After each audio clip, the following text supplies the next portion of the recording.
பேகுரு சொந்தங்களுக்கு வணக்கம். இன்னைக்கு நேர்காணல நம்மளோட இணைந்திருப்பவர் அரசியல் விமர்சகர் திரு தேவப்பிரியா அவர்கள். நான் வணக்கம். வணக்கம் சார். எப்படின்னா இருக்கீங்க? நல்லா இருக்குங்க. சொல்லுங்க. திருவள்ளுவர் திருநாள், அவதார திருநாள் கொண்டாட்டம் முடிஞ்சு இன்னைக்குதான் கொஞ்சம் வெளியில வந்திருக்கும். கரெக்டா நம்ம எதை பத்தி கேட்க ஆரம்பிச்சோமோ அது நீங்களே ஒரு ஹிண்டா கொடுத்துட்டீங்க. திருவள்ளுவர் தினம் நேற்று கவர்னர் அவர்கள் மட்டும் கொண்டாடினாங்க, தமிழக அரசு கொண்டாடவே இல்லை. கவர்னர் அவர்கள் அதுக்கு நீங்க பார்த்திருப்போம், காவி உடை அணிஞ்சு அதை மாலை போட்டு மரியாதை செஞ்சாங்க. ஸோ திருவள்ளுவரை உண்மையான அவர் முகத்தை கொண்டு வர முயற்சிக்கிறாரா கவர்னர், இல்லை திருவள்ளுவரோட உண்மையான முகத்தை மாற்றுகிறாரா? இப்போ திருவள்ளுவர் எந்த முகத்துல இருந்தார் அப்படின்னு சொன்னால், இன்னைக்கு திமுகவுடைய அண்டாவான சுபவி சொல்றாரு, அரசாங்கமே ஒரு படத்தை போட்டு அதை வச்சு மத்திய அரசும் ஏற்ற ஸ்டாம்ப் போட்டிருக்கு, அதை ஏன் மாத்தணும் அப்படின்னு சுபவி கேட்டிருக்காரு.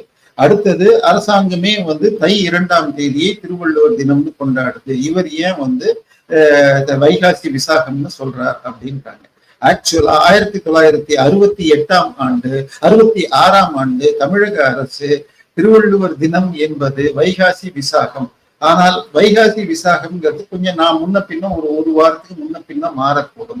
அதனால ஜூன் 2 கொண்டாடுவோம்னு போட்ட ஜிஓ இருக்குது. அந்த காப்பியை நான் உங்களுக்கு வாட்ஸ்அப்ல அனுப்புறேன், முடிஞ்சால் இணைச்சிருக்கேன். அது எந்த ஆட்சி போட்டது? எந்த ஆட்சி? அப்ப யாரு இந்த முதலமைச்சர்? அப்போ இன்னைக்கு இந்திய கூட்டணின்னு இவங்க சேர்ந்து இருக்கிற அந்த இத்தாலி காங்கிரஸ்ல, அன்னைக்கு இத்தாலி காங்கிரஸ் இல்ல, அது இந்திய தேசிய காங்கிரஸா இருந்துச்சு. காமராஜருக்கு பிறகு வந்த பக்தவச்சலம் ஆட்சியில போடப்பட்டது. ஆக்சுவலா 1963ல ஒரு திருக்குறள் மாநாடு நடந்துச்சு. அதுல திருவள்ளுவர் அவதாரம் என்பது வைகாசி விசாக நாள், அதை கொண்டாடணும், அதற்கு விடுமுறை விடணும்னு கோரிக்கை விடப்பட்டது. அந்த மாநாட்டுல திரு பக்தவச்சலம் கலந்து கொண்டார், அண்ணாதுரை கலந்து கொண்டார், கருணாநிதி கலந்து கொண்டார். எனவே தமிழ் மரபில் இன்னைக்கும் இன்னொன்னு திருவள்ளுவர் கோவில் என மயிலாப்பூர்ல இருக்குது. அந்த கோயில் இந்து அறநிலையத்துறை கட்டுப்பாட்டுல இருக்கு. அப்ப அவர் ஒரு இந்து சன்னியாசி என்ற அடிப்படையில தான் அங்க இன்னைக்கு உருவம் இருக்கு. தினந்தோறும் அதற்கு அபிஷேகம் ஆராதனைகள் நடைபெறுகிறது. அப்ப திருவள்ளுவர் இந்து சன்னியாசிங்கிறதுல எந்தவித இந்து அப்ப ஏன் அந்த கோயிலுக்கு வர்ற பணம், அதுக்கு கும்பாபிஷேகம் எல்லாம் நீங்க தான் எடுத்துக்கிறீங்க. சோ இப்ப அவர் இந்து சன்னியாசிங்கிறது இந்த தமிழக அரசு இந்து அறநிலையத்துறை கட்டுப்பாட்டுல அந்த கோயில் இருக்கிறதுலயே வந்துருது. அந்த கோயில்ல வைகாசி விசாகம் தான் அவருடைய அவதார தினம். அங்க வருஷம் பல விழாக்கள் நடக்குது. சோ அதை இந்த முறை திரு கவர்னர் அவர்கள் இதுக்கு எடுத்து போயிருக்காரு. இப்ப படத்தை எடுத்துக்கிட்டால் திருவள்ளுவருக்கு படம் இருக்கா, திருவள்ளுவர் எந்த காலத்துல வாழ்ந்தார், இதற்கெல்லாம் எந்த விதமான வரலாற்று குறிப்பும் கிடையாது. இப்ப அந்த கோயில்ல இருக்கிறது ஒரு முனிவர் ஷேப்ல இருக்கிறது. சரி, இப்ப இவங்க வரைஞ்சிருக்காங்களே, அவர் சினிமாக்கு படம் வரைகிற இவர் ஒரு ஓவியரை வச்சு வரையப்பட்டிருக்கு. அந்த ஓவியத்தை அவர் வரைவதற்கு அவர் எடுத்துக்கொண்ட படம் திருவள்ளுவர் நெற்றியில பட்டையோடு விபூதியோட பூனலோடு இருக்கிற மாதிரியான ஒரு படத்தை வச்சுக்கிட்டு தான் வரைந்தார். ஆனால் வரைந்து முடிந்த பிறகு அன்றைக்கு கவிஞர் பாரதிதாசன் அவர்கள், ஐயா நாங்கள்னா அவரை ஏத்துக்கணும்னு சொன்னா இந்த படத்தை வச்சுக்க முடியாது, அதனால அந்த பட்டையை எடுத்துருங்க, பூனலுக்கு பதிலா ஒரு துண்டை போட்டு போர்த்திடுங்க அப்படின்னு சொல்லி அதை செக்குலரைஸ் பண்ணாங்க. அவருடைய மூலப்படம் என அவருக்கு வள்ளுவர் படம் வந்த வரலாறுன்னு ஒரு புத்தகமே வந்திருக்கு. அந்த படத்துல அவர் எதை யூஸ் பண்ணார்னு இருக்கு. இதுக்கப்புறம் 1967ல அண்ணாதுரை அவர்கள் முதலமைச்சர் ஆனவுடனே அவருடைய டேபிள்ல அவர் வச்சிருந்த படம் அந்த திருவள்ளுவர் பூனலோடு பட்டை போட்ட படத்தை தான் வச்சிருக்கு. இன்னைக்கும் அண்ணாதுரையுடைய படத்தை நீங்க நெட்ல தேடினீங்கன்னா அதுல கிடைக்கும், முதலமைச்சர் சிஎம்சில. இப்ப இவர்கள் திடீர்னு மாத்தினதுனால இப்ப அடுத்தது ஸ்டாம்ப் எடுத்துக்கிட்டா, ஸ்டாம்ப்ல இப்ப தமிழக அரசு கொடுக்கறது தான் அவங்க எடுத்துப்பாங்க. இப்ப கம்பர், நம்ம கம்பராமாயணத்தை இயற்றிய கம்பர், அதாவது யாமறிந்த புலவர்களே கம்பரை போல் வள்ளுவனை போல் இளங்கோ போல் மூணையும் ஒன்னா சேர்க்கிறது. அந்த கம்பருடைய ஸ்டாம்பை எடுத்துக்கிட்டால் அவர் குடுமி போன்ற ஒரு கொண்டையை போட்டுக்கிட்டு இது திலகத்தோட இருக்கார், நீர் இல்லாத நெற்றி பால் அப்படிங்கிறது ஔவையார் சொல்றது. இப்ப அந்த படத்தை இவங்க நடத்துற கம்பர் விழால பயன்படுத்தாமல் ஒரு குடியானவன் போன்ற படத்தை பயன்படுத்துகிறார்கள். மீசையை வச்சு முறுக்கி விட்டு வச்சுக்கிட்டு இருக்க மாதிரி ஒரு படத்தை, தொல்காப்பியருக்கும் அந்த மாதிரி ஒரு படத்தை போட்டாங்க. சோ இப்படி மாற்றுவது தமிழ் மரபுல கிடையாது. இந்த திருவள்ளுவர் படமாக இருக்கட்டும், கம்பராக இருக்கட்டும், இதுக்கு எல்லாத்துக்கும் அடிப்படை சில்ப சாஸ்திரங்கள். அதுல எப்படி ஒரு அறிவாளின்னு சொன்னா பெரிய நெற்றி உடையவன், கண் அகலமான நெற்றி, இதெல்லாம் படிக்க படிக்க ஞானம் வளர வரும். அந்த அடிப்படையில தான் இவை எல்லாமே உருவாக்கப்பட்டிருக்கு. அதனால அதை மாற்றுவதற்காகவே இந்த வேலை இவர்கள் செஞ்சிருக்காங்க. அது தெளிவா யாரு வேற யாரு வேணாங்க, கருணாநிதி அவர்கள் 2011 திருவள்ளுவர் நாள் என்று அவர்கள் சொல்ற ஜனவரி 2 அவருடைய பேச்சுல சொல்லிட்டாங்க.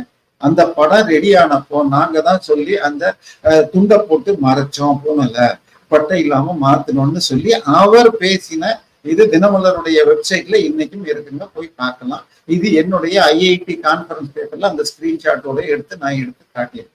எனவே திருவள்ளுவர் ஒரு பிராமணராக பிறந்தவர், அவர் ஒரு தமிழ் முனிவராக இருந்தவர். இன்னொன்னு, திருவள்ளுவர் சமணர்னு ஒரு சைட் அடிப்பாங்க, சரியா? அதுக்கு முன்னாடி நான் இன்னொரு கேள்வி கேட்டுறேன். இப்ப நீங்க சொன்னீங்க இந்த செக்குலரா மாத்துறதுக்கு பாரதிதாசன் அவர்கள்ல இருந்து முயற்சித்தாங்க. எனக்கு இன்னொரு கேள்வி, அவர் சமணர் அப்படிங்கிற போறதுக்கு முன்னாடி திருவள்ளுவர் அவர்கள் இவங்க செக்குலர், அவர் ஹிந்து துறவி இல்ல அப்படின்னு சொல்லிட்டு இவங்க ஒரு குரல் சொல்றாங்க. நீங்க அதுக்கு ஆதாரமா திருவள்ளுவர் இவர் ஹிந்துன்னு உங்களோட ஆதாரமா ஏதாவது சொல்ல முடியுமா? அதாவது திருவள்ளுவர் செக்யூலர்னு சொல்றதுக்கு இவங்க சொல்றது 3 முக்கியமான குறள்கள். ஒன்று, பிறப்பு ஒக்கும் எல்லா உயிர்க்கும். அதுக்கு அடுத்த பாதியை சொல்ல மாட்டாங்க. முதல்ல ஒக்கும்னு சொன்னால் சமம்ங்கிற அர்த்தம் கிடையாதுங்க. திருவள்ளுவரே ஒக்குங்கிற சொல்லை தலைவியின் கண்ணும் பூவும் ஒக்கும் அப்படின்னு குறள் 1112 சொல்லியிருக்காரு. அப்ப கண்ணும் பூவும் ஒக்கும்னு சொன்னால் சமம் கிடையாது, பார்ப்பதற்கு ஒன்று போல அமைக்கிறது. பிறப்புன்னு சொன்னால் உறங்குவது போலும் சாக்காடு உறங்கி விழித்தல் போலும் பிறக்குது அப்படிங்கிறது. தினம் தினம் தூங்கி எழுந்துக்கிறது போல பிறக்கிறோம் இறக்கிறோம் பிறக்கிறோம் இறக்கிறோம், இது தொடர்ச்சியாக வருது. பிறவி பெருங்கடல் அப்படிங்கிறது திருவள்ளுவர் யூஸ் பண்ண பதம். எனவே ஒக்குன்னு சொன்னால் ஒன்று கிடையாது. நாம் இந்த உலகத்தில் பிறக்கும் தன்மையானது தாயின் வயிற்றிலிருந்து ஒரே மாதிரி அனைவருக்கும் அமைகிறது. அவர்கள் சுயின் தொழிலால் பெருமைகள் வேறுபடுகிறது. அவ்வளவுதான் இந்த குறளுக்கு அர்த்தம். இதற்கு அடுத்த குறள் என்ன சொல்லுவாங்கன்னா, திருவள்ளுவர் வேள்வியை ஏற்பதில்லை அப்படின்னு ஒரு குறள் என்ன சொல்லுவாங்கன்னா, அவிசுரிந்து 1000 வேட்டலின் ஒகுதன் உயிர் கொல்லாமை நன்று அப்படின்னு சொல்லுவாங்க. இந்த குறள் புலால் மறுத்தல் அதிகாரத்துல வருதுங்க. புலால் மறுத்தல் அதிகாரத்துல புலாலை பத்தி அதிகமா சொல்லுவார். இதுக்கு அடுத்த குறள் என்ன சொல்றாருன்னா, கொல்லானை புலால் மறுத்தானை அனைத்து உயிர்களும் கைகூப்பி தொழும் அப்படிங்கிறாரு. அப்போ அவனே கடவுள் என்ற தன்மையை அடைவதாக உடன் இருப்பவர்கள் வணங்குவார்கள் அப்படிங்கிறார். அதாவது புலாலை மறுப்பவன் பிற உயிர்களுக்கு துன்பம் செய்யாதவனை மற்றவர்கள் இறைவனுக்கு சமமாக வைத்து போற்றுவார்கள் அப்படின்னு சொல்றாரு. ஆனா அதுக்கு முன்னாடி குறளுக்கு என்ன அர்த்தம்? நீ கடவுளை அணங்குவதற்கு அவி சொரிந்து, அவி என்று சொன்னால் நெய், வெண்ணெய் எல்லாம் போட்டு செய்கிற ஹோமங்கள். அந்த ஹோமங்கள் 1000 ஹோமங்கள் செய்வதை விட ஒரு உயிரை கொல்லாது இருப்பதில் கிடைக்கும் புண்ணியம் அதிகம் அப்படிங்கிறாரு. இப்ப நம் தமிழ் இலக்கண மரபுல உவமை அணின்னு என்ன சொன்னால், ஒன்றை சொல்றதுன்னா அதற்கு இணையான உயர்வான இன்னொன்றையோட சொல்லணும். அப்ப புலால் மறுத்தலை, நீ ஒரு உயிரை கொன்று சாப்பிடுவதை விட இன்னும் அதற்கு இணையாக இன்னொன்னு உயர்வா சொல்லணும் அப்படிங்கிறப்ப 1000 ஹோமங்கள் செய்வதை விட புண்ணியத்தை விட ஒரு உயிரை, அப்ப அதை புண்ணிய காரியமாக சொல்கிறார். எனவே அதை இது பண்ணல. இதுக்கு இன்னொரு உதாரணமும் பார்க்கலாம். அவி அப்படிங்கிறத திருவள்ளுவர் இன்னொரு குறளையும் சொல்லியிருக்கார். அது விருந்தோம்பல்ங்கிற அதிகாரத்துல, நீ வந்த விருந்தினர் போய் அடுத்த விருந்தினர் வருகிறாரான்னு காத்திருந்தால் உன்னை அவி உணவின் ஆன்றோர் தேவர்களை, நீ பண்ற ஹோமத்தின் உணவை ஏற்பவர்கள் அவர்களுக்கு நீ உணவாகாய், தேவர் உலகத்துக்கு நீ போவாய் அப்படின்னு சொல்லி திருவள்ளுவர் சொல்கிறார். அப்ப அவிங்கிறத உயர்வாக சிந்திக்கிறார்னு தெரியுது. எனவே அது எந்த அதிகாரத்துல எந்த குறள்ல வந்திருக்கு அப்படிங்கிற அர்த்தத்தை விட்டுறாங்க. இதற்கு அடுத்ததாக திருவள்ளுவர் 3வது குறள் இவங்க சொல்றது, அந்தணர் என்போர் அறவோர் எவ்வுயிருக்கும் செந்தன்மை கொண்டு உருகிறார் அப்படின்னு சொல்லிட்டு திருவள்ளுவர் இந்த இடத்துல பிராமணன் என்பது பிறப்பால் இல்லை அப்படிங்கிறாங்க. தொல்காப்பியம் சொல்றது பிறப்பே குடிமை அப்படிங்கிறது. எனவே பிறப்பால தான் குடி ஜாதி உருவாகிறதுங்கிறது தமிழ் மரபுல இருக்கு. பட் திருவள்ளுவர் என்ன இந்த சொல்றார், எந்த அதிகாரத்துல ஒரு சொல்ல பயன்படுத்துறாரோ அந்த அதிகாரத்தின் அடிப்படையில தான் பொருளை காட்டணும். இதுதான் தமிழ் இலக்கண மரபு. இதற்கு பேர் இலக்கண முறைமைன்னு பேர். இது நீத்தார் பெருமை என்ற அதிகாரம். நீத்தார் பெருமை என்றால் துறவிகளின் பெருமை. துறவிகள் என்போர் அறவோர் அப்படின்னு தான் இந்த இடத்துல அர்த்தம். எனவே இப்ப அந்தணர் என்ற வார்த்தையை திருவள்ளுவர் 3 முறை பயன்படுத்தி இருக்காருங்க. ஒண்ணு, அறவாழி அந்தணந்தாள் பணிந்தார்க்கு அல்லால் பிறவாழி நீத்தல் அரிது, கடவுள் வாழ்த்துல. இப்ப அறவழியில் நிற்கும் பிராமணன் காலில் விழுந்தால்தான் பிறவாழியை கடக்க முடியும்னு யாரும் பொருள் சொல்ல. இது இறைவனைத்தான் குறிக்கிறது. அப்ப இறைவனை அந்தணன் அழைக்கிறார், துறவிகளை அந்தணன் அழைக்கிறார். ஆனால் இன்னொரு பொருள்ல அந்தணன் சொல்றார். அது என்னன்னு சொன்னா, நீங்க கேட்டீங்களே திருவள்ளுவர் வைதிகர்னு எப்படி சொல்றீங்கன்னு சொல்லிட்டு, அது செங்கோன்மைங்கிற அதிகாரங்க. குறள் 543. அது அந்தணன் மூக்கும் அறத்திற்கும் ஆதியாய் நிற்பது மன்னவன் போல் அப்படின்னு. அந்தணர் என்றால் இங்கே பிராமணர்கள், நூல் என்றால் இங்கே வேதங்கள், அதற்கடுத்தது அறம் என்றால் தர்ம சாஸ்திரங்கள். அந்தணர்களின் வேதங்களுக்கும் அதனில் இருந்து எழுந்த சாரமான தர்ம சாஸ்திரங்களுக்கும் அடிப்படையாக இருக்க வேண்டியது மன்னவனின் செங்கோல். செங்கோன்மைனா நல்ல அரசனின் தன்மை. சரி, மோசமான அரசன் ஆட்சியில என்ன ஆகும்? அதுக்கும் திருவள்ளுவர் சொல்றாருங்க. முறைகோடி மன்னவன் செய்யின் உரைகோடி பெய்யன பெயர். அரசன் முறையாக ஆட்சி செய்யாவிட்டால், முறையாகன்னு சொன்னால் அறநூல்கள் காட்டும் வழியாக ஆட்சி செய்யாவிட்டால் அந்த அரசன் அந்த நாட்டில் மழை பெய்யாது. அதே திருவள்ளுவர் நீரின்றி அமையாது உலகுன்னு சொல்லி வான் சிறப்புல சொல்லியிருக்கார். மழை இல்லாட்டி அந்த நாடே கெட்டு போயிடும். ஆனா அதை விடவும் ஒரு நாட்டுக்கு கேடு இருக்கா. இப்ப இந்த முறைகோடி மன்னவன்கிறது 559வது குறள். 560வது குறள்ல அவர் என்ன சொல்கிறார்னா, ஆபயன் குன்றும் அறுதொழிலாளர் நூல் மறப்பர் காவலன் காவான் எனின். என்றால் பசுக்கள். பசுக்கள் பயனை நிறுத்திவிடும். அவிசொரிந்துங்கிறதுல பசுக்கள் தருகிற பால், தயிர், நெய்யை போட்டு செய்கிற அவிசுன்னு சொன்னான்.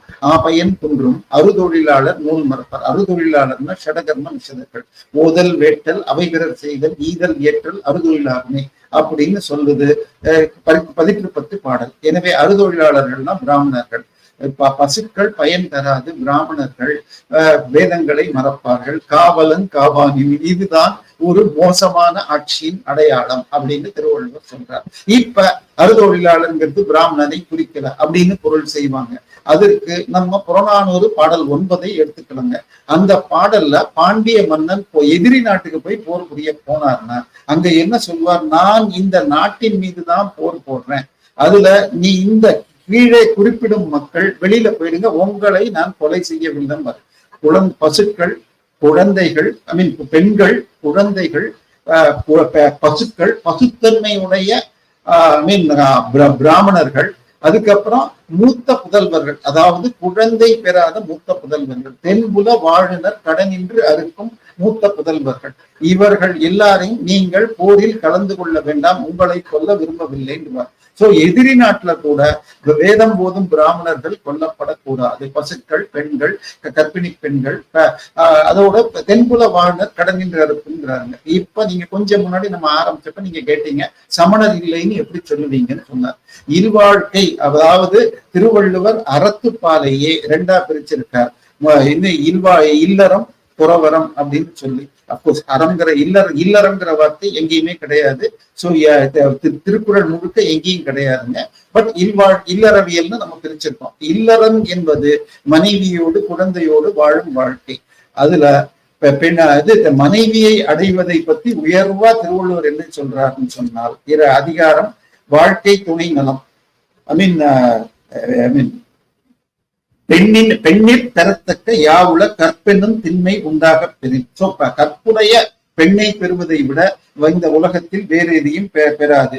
இன்னும் அதிகமா போய் பெற்றார் பெரின் பெறுவர் பெண்டிற் பெருஞ்சிறப்பு புத்தேளில் வாழும் உலகில். கற்புடைய மனைவியை இங்கே பெற்றுக் கொண்டால் தேவருலக வாழ்க்கையை இங்கேயே அடைய முடியும் அப்படிங்கிறார். சோ பெண்ணாக பிறந்தால் சமணத்துல மோட்சமே கிடையாதுங்க. இங்க பெண்ணை பெருத்தக்க யாவுல, பெண்ணாக பிறந்தால் இந்த பிறவியில் விரதங்கள் இருந்து அடுத்த பிறவியில் ஆணாக பிறந்து மோட்சம் அடையணும் அப்படிங்கிறது தான் சமணம் கூறுது. சமணத்தின் அடிப்படை என்கிறது உங்களுக்கு அங்கே உலகை படைத்த, சமணமா இருக்கட்டும், பௌத்தமாக இருக்கட்டும், ஆசீவகமாக இருக்கட்டும், இங்கெல்லாம் உலகை படைத்த கடவுள் என்று ஒன்று கிடையாது. இயற்கை தானாக உருவாகிறது அப்படிங்கிறது தான் அவங்க கோட்பாடு.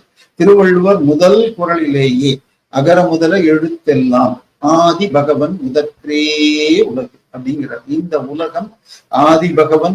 ஐம்புலங்களை அடக்கிறத பத்தி திருவள்ளுவர் சொன்னது அந்த அவங்க குறிப்பிட்ட குறள் சொல்றாங்க. 6, 23, அந்த 25 குறள்கள்லாம் பௌத்தத்தை, குறிப்பா சமதத்தை, புத்தர் அவர்களை தான் குறிக்கிற மாதிரி இருக்கு அப்படிங்கிறாங்களே.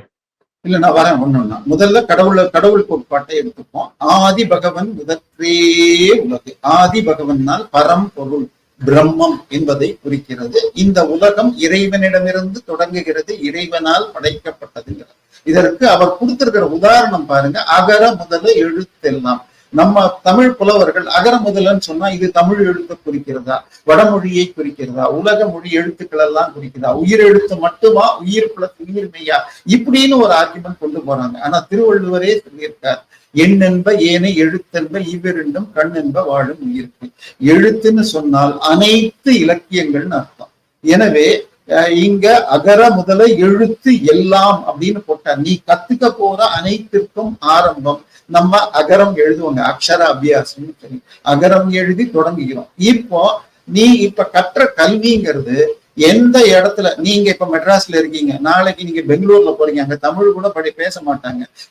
ஆந்திரா போறீங்க, டெல்லி போறீங்க, வேண்டாம் இந்தியா விட்டு அமெரிக்கா போறீங்க, பிரான்ஸ் போறீங்க, இங்கிலீஷ் கூட பிரான்ஸ்ல பேச மாட்டாங்க. நீங்க பிரெஞ்சு மொழி கத்துக்கணும், இல்லாட்டி கஷ்டப்பட்டு பேசணும். அப்படி இருந்தா கூட உங்களுடைய ஞானம், உங்களுடைய கல்வி உங்களை விட்டு போகாது. கேடில் விழிச்செல்வம் கல்வி மற்றெல்லாம் ஆடைய பிற அப்படிங்கிற. சோ எனவே இப்ப கல்விங்கிறது உங்க உடம்புல உங்களோட சேர்ந்து எங்க போனாலும் உங்களோட வரும். கடவுள் என்பவர் இல்லாத இடமே கிடையாது, எங்கெல்லாம் இருக்காரோ அங்கே வியாபித்திருப்பார். எந்த 7 வார்த்தையில எவ்வளவு விஷயங்கள் அடைச்சிருக்கார். எனவே அடுத்த குறளிலேயே என்ன சொல்றார், உங்களுக்கு கற்றதனால் ஆய பயனின்கொள் வாலறிவன் நற்றால் தொழார் எனின். நீ கற்ற கல்வியின் பயன், அதாவது உச்ச பயன் என்பது அந்த இறைவனின் திருவடிகளை தொழுவதற்கு மட்டுமே. இறைவனை உருவமாக பார்த்தல் என்பதே இந்து மதத்துல மட்டும்தாங்க.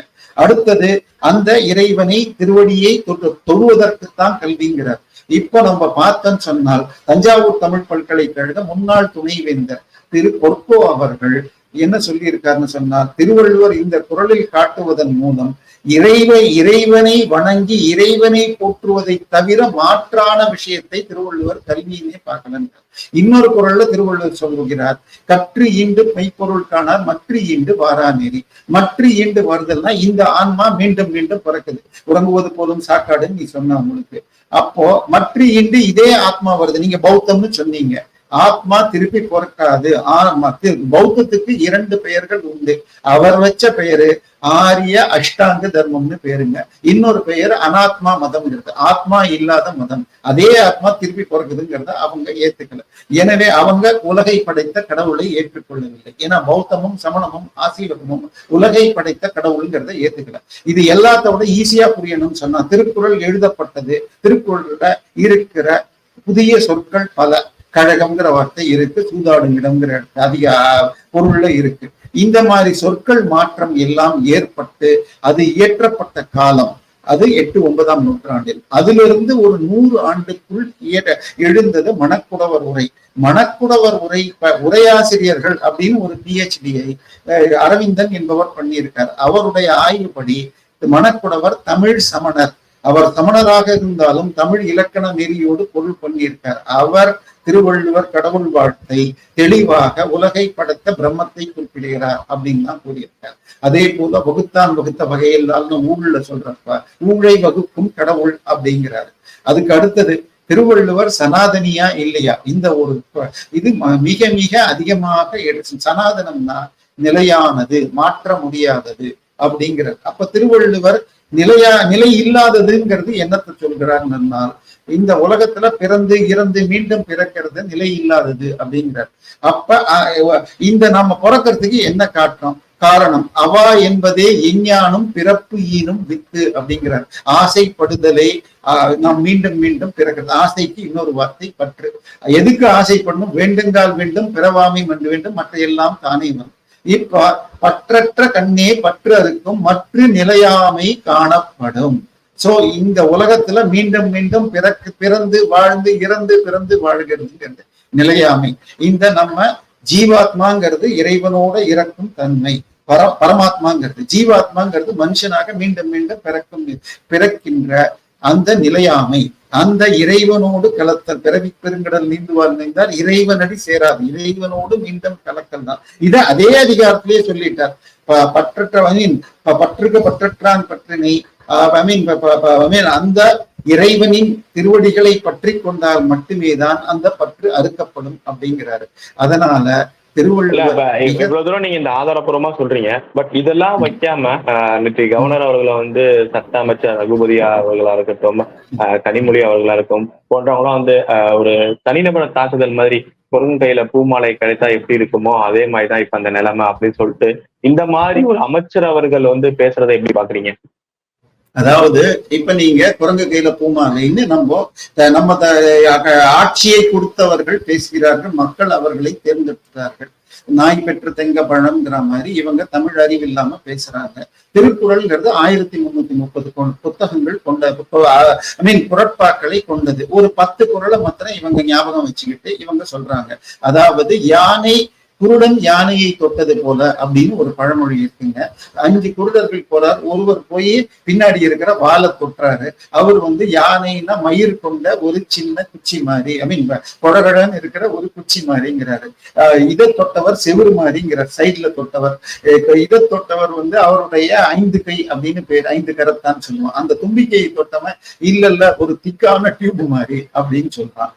காதை தொட்டவன் ஆடுகிற ஒரு தோல் இது மாதிரி அப்படிங்கிறான். இது எதுவுமே உண்மை இல்லை, இது எல்லாமே சேர்ந்ததுதான் ஒரு யானை.